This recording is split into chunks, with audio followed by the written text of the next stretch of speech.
talking with Antonio Moore for Your Black World. I'm here with Raven Symone's father, Ms. Christopher Pearley. Thank you so much for coming on. After I read your letter dealing with what Raven had said about black names on The View, I really wanted to have you on the show. I wanted to give you a chance to really talk about how you saw things and give more perspective on why you wrote that letter. Going back actually the statements itself, I believe Raven was on The View, and there was a whole segment. In that segment, what happened was they brought up a actual section where they were talking about black names, a viral video of a sort, and Raven was quoted as saying, "I'm not about to hire you if your name is Water Melandra." Just to bring it back, can we take back racist and say discriminatory? Because I think that's a better word. Yes, it is a much better That's word. a better word, and I am very discriminatory against words like the ones that they were saying in those names. I'm not about to hire you if your name is Water Melandrea. It's just not going to happen. And I wanted to talk to you a little bit more about your response to that and how you saw that. Well, in the first place, let everybody understand, Raven's a comedian from birth.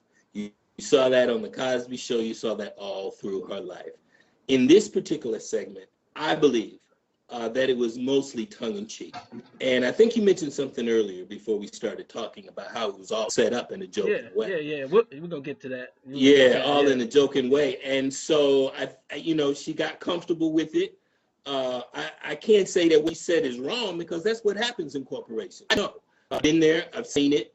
It's almost like Antonio is we're all of a sudden surprised that blacks are being killed by us, right? It's been happening since Malcolm X. He had the same problem back in 1950, up until today. But all we see it is, this is new. We need to do something about it. So what she's talking about is something she's already known. She's been discriminated against. She understands, but it was sort of tongue-in-cheek. What got me as a father is that when you said that you would discriminate, then you've crossed the line because you broke the law. You're breaking law when you do that. And you don't want to put yourself in that position on a national platform and to be able to say something like that. So I remember it was night when that happened, and people were hitting my inbox. Really was hurt. And I was like, her name was whatever it was.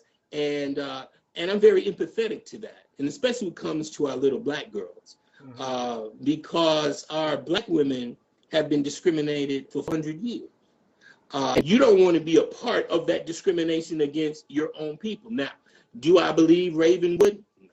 No. Raven's in show, but I know that child. She's got a very beautiful heart. She's just doing what she feels. She needs to do what she does. You understand what I'm saying? Expressing her opinion and so forth. And of course, she may make some gas. We can do that. We're human.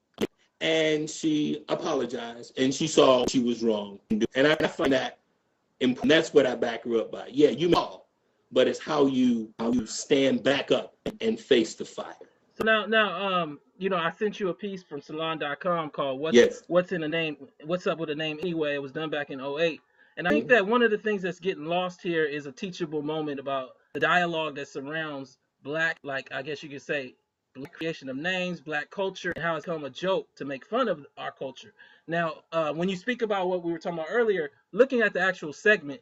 And I want to actually bring that video up right now. Study in the journal Evolution and Human Behavior says Americans make racist assumptions based on people's names. Now, this, of course, made us think about the viral video that listed the 60 most ghetto names. And here are their top 10. My boys. United States of America Liqua, Alejandra, King Kong Quisha, Fried Chicken Nisha, Collard Green Equa, Grape Drank Isha, Africa Nisha Niqua, Kashida, the Tanyana Bovine Nostria Niqua Niqualis.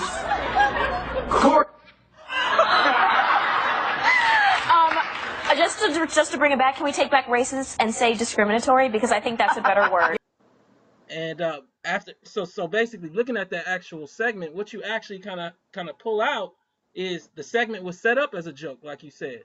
And and I think one of the things that's kind of been lost right now is a discussion about why that was set up that way and why we haven't reacted to the producers setting up a discussion about our names with two non-black teenagers in such a buffoonery, joking way, in a more I guess you could say discussion-filled platform than just talking about Raven particularly. Now I do think that like you said, to jump in on the joke as a black person, we kind of give energy and credence to the actual segment. But I I agree. did want to talk about that as well. Like, what did you think about the producers setting up the segment that way, where it's like they show this viral video, and then then it's kind of like everybody's laughing about how black people name themselves after all these Are years of subjugation. are you insinuating that there might have been some sort of conspiracy? Do you think there was a conspiracy about it, that it was meant to be that way? Um, I Well, don't know. I wasn't there. I wasn't there. Only thing I was interested in what my daughter had to say. I mean, television is television. But Antonio, it is true that if you're in a corporate world, let me give you an example. Let's say that you was going for a job at Amco, and it was owned by a KKK member, and all KK members in there. If you put in an application that said Alfred Greenstein, I don't think you're gonna get that job. Off of Greenstein. You know what I'm saying? So that's real, and how high that goes, and that feeling. I don't know. I know it goes pretty deep. Hell, I mean, we've been going through this for hundreds of years, people. We understand that. Is it a conspiracy? I don't know. I wasn't there, man. My only concern was it's important that watches the words that she uses and understands that she is representing her black people. You understand what I'm saying? absolutely. When I brought her up, and I managed her career from Cosby to the Cheetah Girls. And at that time, she wanted to take over her career, which is a great thing. Sometimes you just have to let the bird fly out the nest. Of course, my mother let me fly. And then you can get into situations with people and environment and so on. But we always brought her up the fact to respect yourself, respect your family, and to respect your people. That's how I started out as. And that was my law from my mother and my parents. Hey, you're going to do the Cosby Show. That's great. Make sure that girl represents. I mean, that's where I come from. I'm from Atlanta. I'm from Decatur. You know what I'm saying? I'm from the deck. So, and she's from there too. So you understand that, So I think it's just important we as black people, just watch what we say and always look to support ourselves, and especially our black women, because, that's the birthplace of pharaohs and kings. I don't care what anybody says. And they shouldn't be denigrated. They shouldn't be discriminated or anything.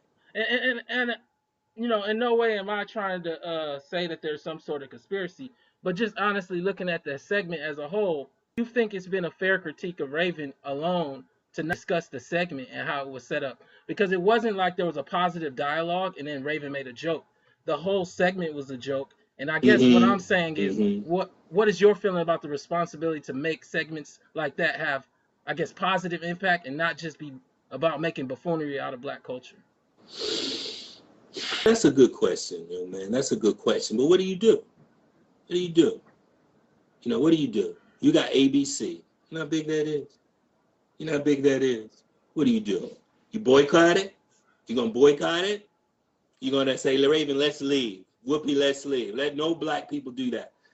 It's hard to do. Well, let me say this. I read a great and powerful piece I recommend to everybody that was done on Eddie Murphy today in the Washington Post. And what Eddie Murphy was talking about was when they asked him to do Cosby on Saturday Night Live. And he specifically spoke to how he felt uncomfortable, and he made that a particular point. Now, am I saying that you tell them what the segment should be? Not necessarily. But I do think that our black celebrities, in many ways, have an obligation or even a responsibility of sorts to say this isn't something I feel comfortable with. I agree. And I that's agree what I'm with gonna that. say. No. I agree with that. And you know whose responsibility to me that is? Whoopi's. That would be Whoopi's, because she's the person that's running it and been there the longest. Raven has only been there, a few months? And Raven is also in an environment that is very new to her. Raven is television, movies, and music. Being a talk show host is anybody. That's like throwing you in the Super Bowl. You took some snaps, but now here you know what I'm saying? And she has to grow, she has to grow. So a lot of people are not looking at it that way.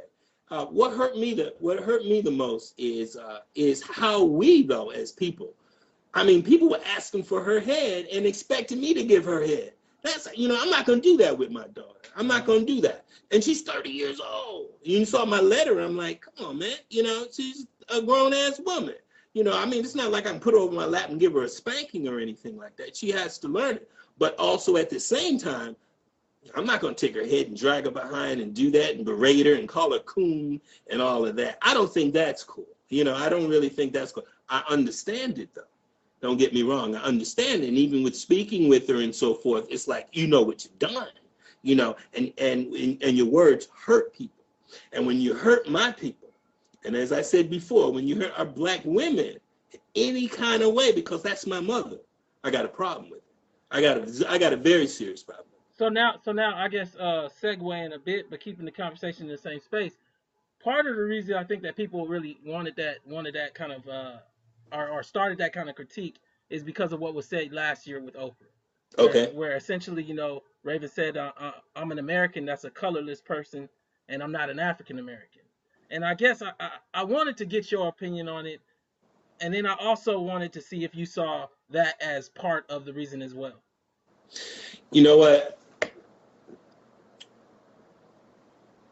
That was messed up. That was just messed up. That was, as I said in my article, that's dumb shit.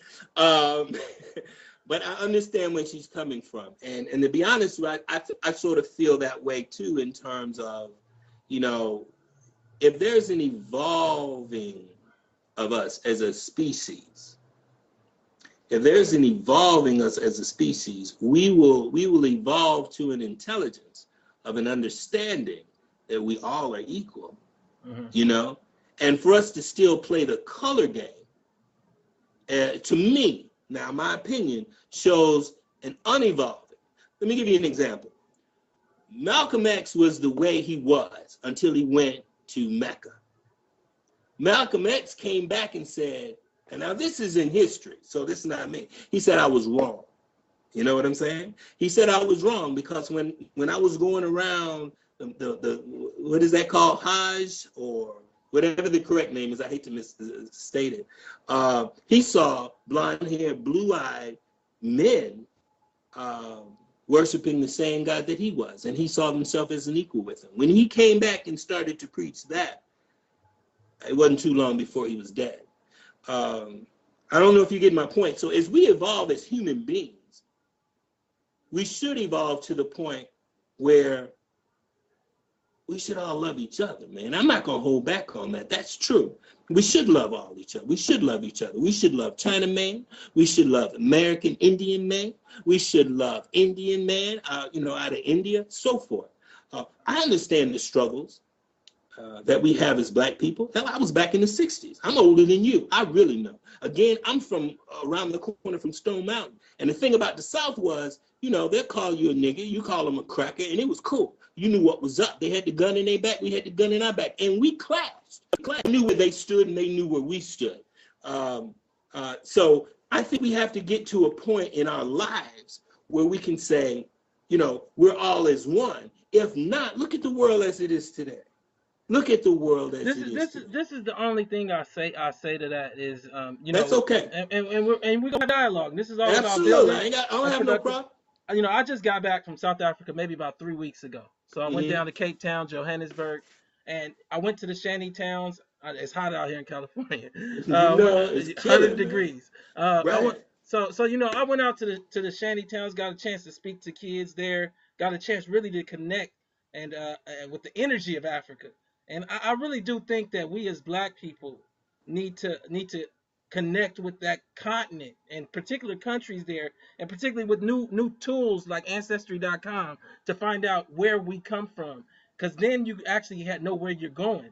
And I think that one of the problems that we have in this country when we say we want it to be colorless is it's not necessarily our choice. And this segues into something else we were talking about. I'm talking about on a national level, not as individuals. So what I was saying is when you deal with concepts and we're gonna talk a little bit about the new black that Pharrell brought. You told Oprah Winfrey you're a new black, and I just wondered what you mean by that. Well, it was because again, a lot of people have been wondering What do you mean? Well, no, What's an it's old just black if you're a new black?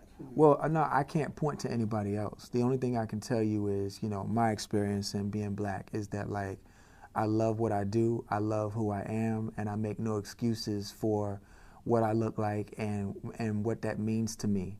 But I don't, I'm not. I use my mind. Brought up. And when you deal with these concepts of being colorless, like what Raven brought up, one of Mhm. the issues is that they experience the world that way individually. But as a national experience, black people in terms of mass incarceration, in terms of Oh, uh, in absolutely. terms of unemployment, are not Yes, experiencing white people in a leveraged position. And when I say that, I mean I agree. they don't need us in particular inner exchanges, so we don't get the best of them. And I so agree with it. I guess my question coming back to it is, what do you feel the responsibility of someone that's in a position that Raven has or Pharrell has is to speak for the rest of Black America versus themselves individually, and making that delineation if they are just speaking for themselves? Well, I think in our previous conversation, I have to say this. I think that they're speaking through a different lens. You know what I'm saying? And you said something that was very profound, the fact that they're talking from a leverage point of view, as opposed to someone that's homeless, barely can make it, Or and applying for a job, applying interviewing. for a job. Understand it. No, we have problems, man. Of course we have problems. Of course we have problems. We're beautiful, powerful people. Come on, man. And of course the world, well, only the United States. I wouldn't say the world because it's different, but the United States, that's very difficult to deal with, man. We're the only race, the only culture to rise to the leader of the free world. No other race. When 400 years ago you was in chains. That's scary. You understand what I'm saying? So we are making progress. And then we got the job done. And that's another thing. We got the job done in a smooth way, how we do it. You know what I'm saying? So our music, our clothing, our thinking, our history is very powerful. And that's hard for people that are in the majority to deal with. So what they've done is to be able to put still chains on your mind, keep you distracted with iPhones, keep you distracted with chains and cars and all the material things. But yet at the same time, they're on Mars somewhere. And then when they're on Mars, you don't see any of us in there dealing with that because we're too busy saying, I got to get mine, man. That's okay. But I think you might be missing the point. Should we know where we come from, Africa? The problem about that, Antonio, is this. Many of us are not pure blood Africans. That's just the way it is, the ones over here. Now, I can speak for myself. I have Indian and white in my blood. I can't take that away. I can't. You know what I'm saying? That goes down the line through my grandmother's line. So, but I choose the black because back in the day, if you just had what, a quarter or 3/4, something like that, Drop. you black anyway. If you had a drop. I choose black anyway. And You and, understand and, what and, and that's my point is to say I think there's been a disillusion amongst this last 30 years of celebrity where they get to choose not being black. And the problem is a lot of their celebrity came from being black. So it's this interesting dichotomy where it's this interesting mix where like Raven, she got famous from the Cosby Show. The Cosby Show is the epitome of black progress. But then later on, to say I'm colorless is to do a bit of a disservice to the foundational thing that springboarded you. And I'm not saying this in her entire career, nor am I saying that she has to continually represent the Cosby Show. But the core audience of who saw that show and why we loved you is because you're black. And so I agree with that. I guess coming back to it, the same thing goes for Pharrell. You know, you're a hip hop beat maker that made hip hop music, but now you're colorless because you're on The Voice. And I guess I'm challenging the paradigm that allows for them to be in now on The View or on The Voice as representations of a black voice, because that they aren't just representing their own selves, whether it be Pharrell or whether it be Raven. They're representing the people they look like. That's what Right. the white soccer mom that's sitting at home that has no Mm, experiences with black people sees Pharrell and expects to hear what black men think, not just what Pharrell mm, thinks. And I mm, understand if he mm, doesn't want part of that, but that's not his mm, choice. And so now mm, when you're sitting there, I go back to what Ali talked about so many years ago. I don't want to be alone. I don't want to be the only one on the yacht by myself while my people struggle. And I guess mm. I'm almost speaking to the responsibility to know what that struggle is and then to speak up about that struggle. And I think that's kind of what people were dealing with this name thing. And maybe it was entirely the place, but I think in context of everything that's been said by Raven and then also black celebrities like Pharrell over the past year particularly, I think people kind of like just took this and really just spoke out and were just frustrated. Well, you know what? I think that young people today doesn't have the experience of people of my age and my generation. We had a struggle back then. We had a struggle. We had Martin Luther King. Martin Luther King lived in my city. You know what I'm saying? We knew it. My parents bringing us up. My mother was a teacher. My father was an engineer. And it was a matter of love. These are your people. This is what we've been through. My mother used to have, let me give you a story. My mother used to have a tree that we used to go down to Dawson, Georgia. And that tree was stripped like glass. It looked like glass, And my mother sat there and she said, look at that. Isn't that slick? She said, this is where they used to beat us or our people on that tree so much that tree became looking like glass. I listened to that. I understand it. The young people today, they don't understand that, man. They don't understand that. And I agree that. Okay. And I did a piece called "The Decadent Veil." I was telling you about it for HuffPost. Bassett picked it up. Madame Noir picked it up. It went viral. And what I talked about is going back to your point earlier about progress. Has that progress really happened, or are they just showing a few people over and over again? Absolutely. No, I agree. No, I think we've made some moves, but I was talking to somebody about this. Listen, as black people and black men, okay? And as hard as this may sound, but it's true. Number one, Malcolm X talked about police brutality back in the 50s. Cops pulling you over, cause you're black, kicking your ass, and killing you. Yeah. That's happening now in 2015. Absolutely. What has changed? Absolutely. The only thing that really started to change that I'm seeing from the public, when them cops start getting shot, they recording it.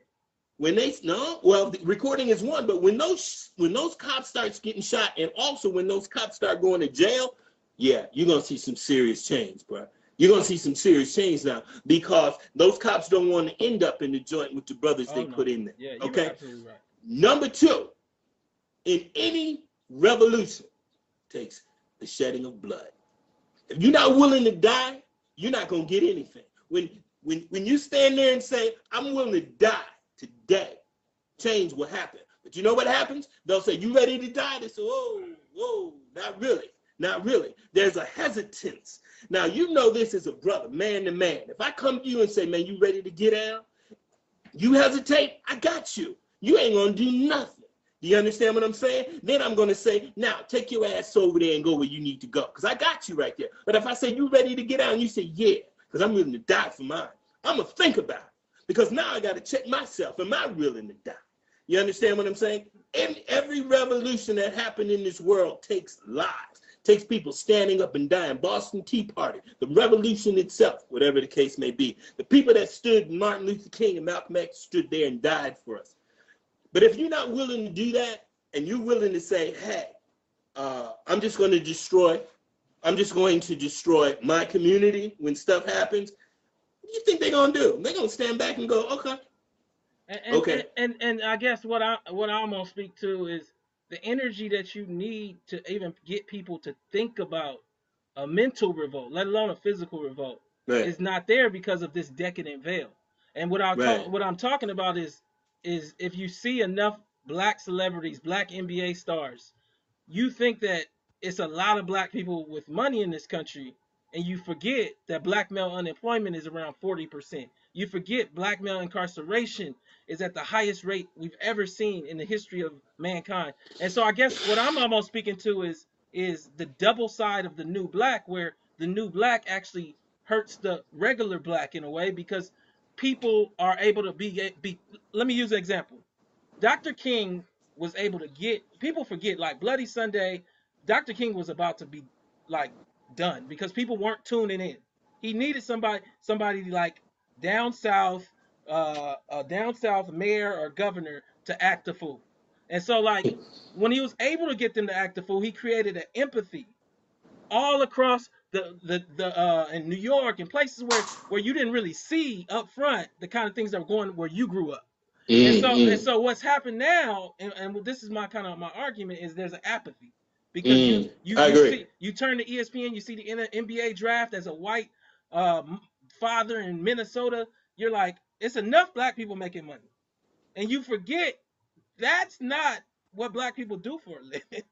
And Right, so right, right. I guess my point is almost to say, can you see some issue, I guess, with how black celebrity doesn't see that themselves in terms of how they're also being used to kind of like hide the rest of what black America's going through. Well, you know what? One of the things that gets me, and I'm not trying to hurt anybody or start anything. You know what I mean? Because No. you'll record this and you'll put it out there. But let me just be very clear. I'm not trying to hurt anybody. I'm just expressing my opinion, what I see. I have that right. What gets me is things when I rap group that's rapping to you about being in the city, selling drugs, so forth like that. When they're not living in the community with you, they're living in the other community. Or all of a sudden they have all this hip hop gear on to get you to sell it, but when it comes out to talk, now they was somebody got the suit on, they got this and they got that went that other way. I have a problem with that. No, absolutely. Let me tell you something.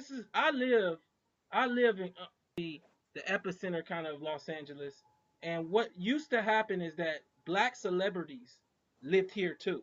So like Yeah. Marvin Gaye was shot down the street from where I live.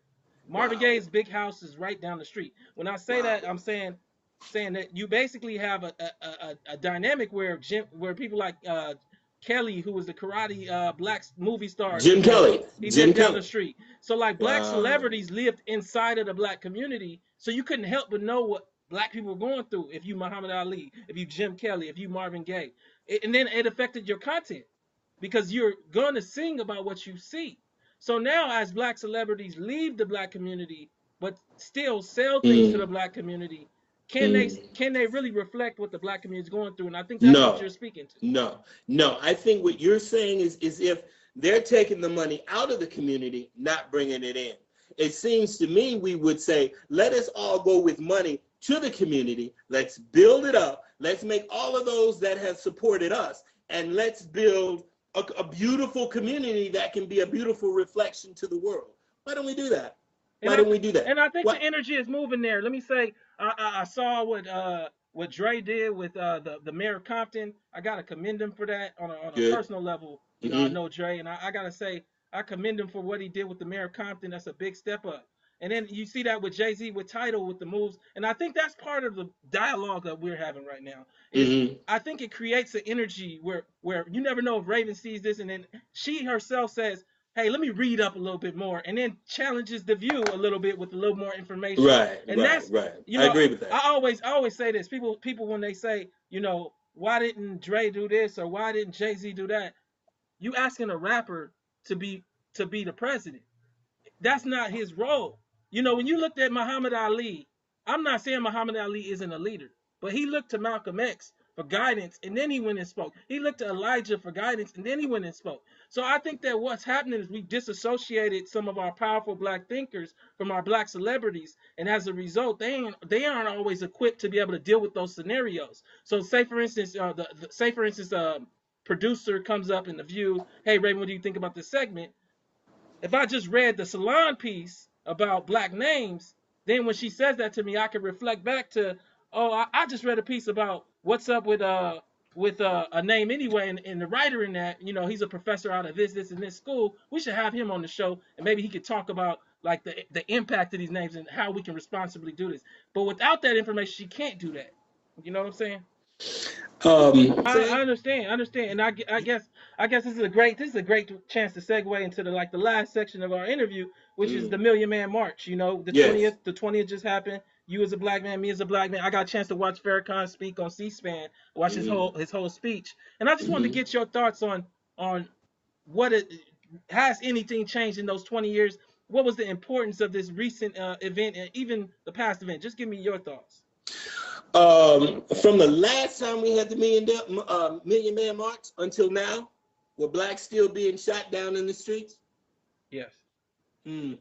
From the time we had the Million Man March until now, 2015, has incarcerations of blacks risen? Yeah. Mm, mm, mm. I think you answered that question yourself. We are seeing something. Let me say this though. I mean, you see Obama visiting prisons. You've never seen a black president. I mean, not even say a black It's president. You've only never seen one man. It's only one man, brother. Oh my your God. video jump went out. Yeah, Oh go yeah. ahead. Yeah, you're right. We only had. That's only one man. You understand what I'm saying? If our churches are in all these communities surround these churches, right? Mm-hmm. These churches can actually seed these communities and they would be beautiful. There's an article that I have that's on my Facebook page about this white man that went into a community. He was a millionaire and he sent all the kids to school, college. They've all graduated, wonderful lives. This is a white man that went in there and did it. One man, okay? But we'll have a church that take out of that community millions of dollars, but yet that community is still the same, and nobody sees that. That's just me, okay? Yeah. And I get, I understand exactly where you're going with it, and I do see the issue with that. I do think at the same time, you know, being part of a Christian church here, Fame First AME, you know, some of these churches are doing good things in the I'm community. sure they You are. know, they're setting up, like Fame has housing that they give to low income people that the government won't give to. And so, you know, I think that, let me say this. When I look at, going back just to Million Man March, when I look at the reality of finally having a moment where we're actually moving towards dialogue on issues like mass incarceration. I mean, 5 years ago, even 10 years ago, nobody was talking about letting Uncle Pee Wee out of jail for crack. And Oh, now we're finally talking about it. And I mean, 10 years ago, you nobody mean was talking. marijuana, right? You mean marijuana, Well, I'm right? talking about crack cocaine. They're letting some of these young men out for all of that. I didn't know that. I didn't Yeah. know that. So you're seeing changes in sentencing for crack cocaine that went from high numbers to much lower numbers. But like my thing, Beautiful, you know, beautiful. if you get a chance, check out the documentary I produced called "Crack in the System." It I aired will on, get that. I yeah, will get that. it aired on Al Jazeera. But nonetheless, what I was gonna say is the Million Man March is a light, or let me say even a igniting light.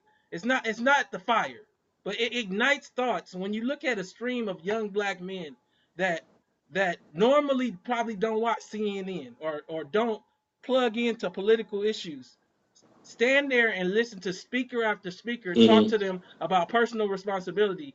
Mm-hmm. That there ignites the type of energy that happened with Dr. King, and it's our responsibility to kind of fan that flame. And that's the only thing I see.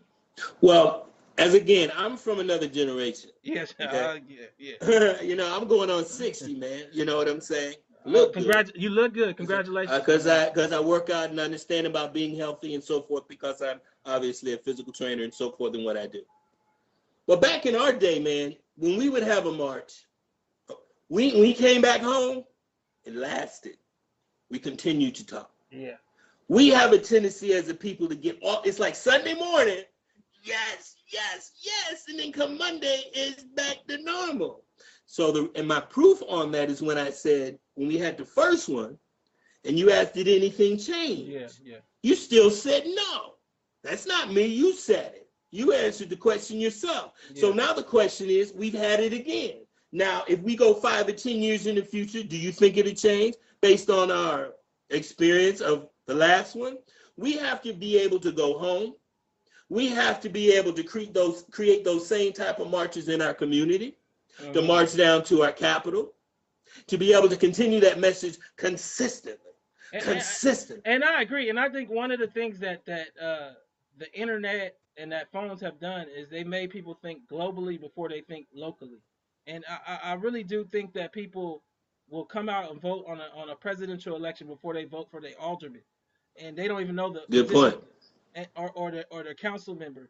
And what I believe is that we live life in from individual to family to neighborhood to city to state, then to Yes, national. And so what ends yes. up happening is that we don't impact our local governments. One of the great and powerful movements that we saw as we start to move towards the end is we saw that in Ferguson, this major shift Yes. And I think that one of the things that happened is they started to think on a very, very focused level. How do I get that street light in front of my house to change? How do I make it so that they don't keep charging us traffic tickets and get us a real court? Yes. And Yes. and, and Yes. so kind of coming towards the end, because I know you. I don't want to hold you too much No, longer. you're not holding me. Yeah, I guess I just want to capstone and just say we here at Your Black World appreciate you coming out, coming and talking to us and having this dialogue. Everything is productive. Really Yeah. commend at the work that you did with Raven to Oh, get thank her you, there. man. We all when we were growing up loved Raven on the Cosby's and also on Disney. Well, let me tell you this. Let me tell you a little story because I wrote a book called Dreams So Big. Yeah, tell us about that. Uh, well, it all started with my daughter, man. She was 2 years old. We're living in Atlanta at the time. And she said the number one show in the country at the time was The Cosby Show.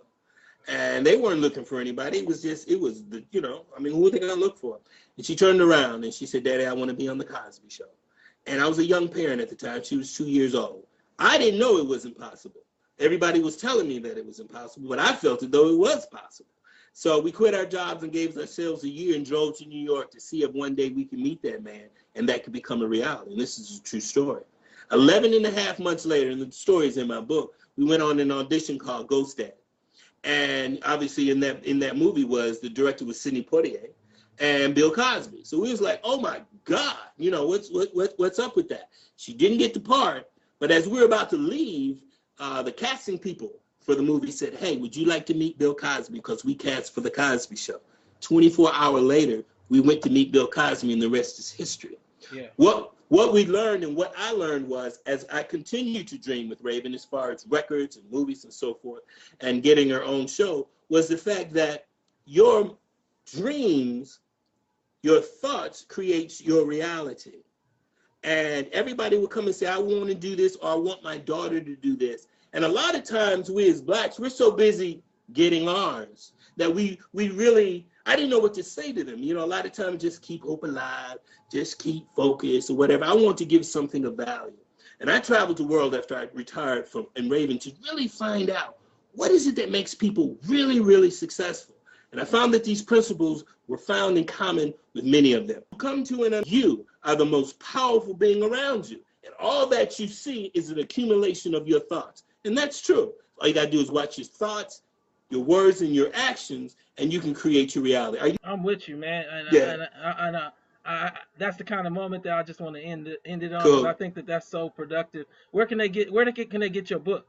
Go to my website at www.dream-so-big.com. That's www.dream-so-big.com. Click on the flashing book, takes you through the prompts. Make sure you don't use a cell phone. It's very problematic. Laptops, computers, that works. But it changes lives. And if you go to my website, you'll see where people have read my book and said, oh my God, because I want to give somebody a different perspective. I don't think whatever's happening right now, Tony, is not working. We see that. But I'm changing lives with my book. I hope you get a chance to take a look at it, read it, and enjoy it. Hopefully your life will change the same. All right, man.